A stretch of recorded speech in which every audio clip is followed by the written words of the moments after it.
By blowing up the Kakhovka Dam, the Russians recreated their crime from 82 years ago. On June 6, 2023, the Russians blew up the Kakhovka Dam. The water level at the hydroelectric dam was at its maximum. Hundreds of thousands tons of water burst forth. The resulting flooding is catastrophic. It has swept away dozens of settlements. This includes villages on the Dnipro bank under Russian occupation. The number of casualties is not yet known. The Russians continue artillery shelling. This makes evacuation of civilians even more difficult. President Zelensky warned about this scenario last year. Speaking to the European Council in October, he said, "Russia is deliberately creating the grounds for a large-scale disaster. They have placed mines at the Kakhovka Hydroelectric Power Plant. Now they have blown it up. This constitutes a war crime under Article 56 of the Geneva Convention. But it's not the first time the Russians have committed it. There's only one significant difference. Russian officials are blaming Ukraine for blowing up the dam.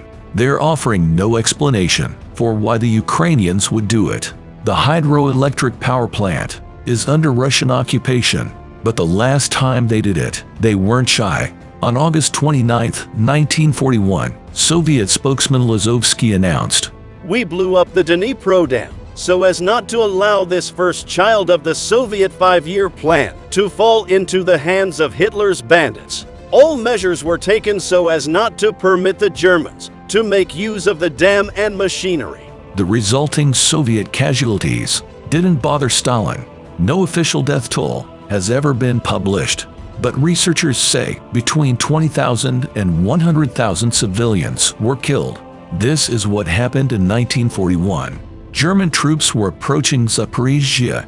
Moscow sent in NKVD agents for a secret mission. The Red Army fighting off the Germans was not informed. The mission had been ordered by Joseph Stalin himself. The explosion tore a hole in the dam. It temporarily cut off part of the city from the invaders. The tidal surge killed thousands of unsuspecting civilians. The Red Army officers in the vicinity were likewise swept under. Alexei Ditsenko was one of the eyewitnesses. His account was recorded by Ukrainian reporters in 2009. It's the last first-hand testimony of the tragedy. People were screaming for help. Cows were mooing, pigs were squealing. People were climbing up on trees. The Dnipro turned red with blood. The dam stood a few miles north of Zaporizhzhia. It was 2,500 feet long and 159 feet high. It raised the river level by 120 feet. The Dnipro became navigable over almost 1,300 miles. The rapids were eliminated by the flooding. There had been no announcement. There was no evacuation. So the locals didn't know what hit them. Plenty of German troops did die in the aftermath, but they'd had no immediate plans to take Zaporizhzhia.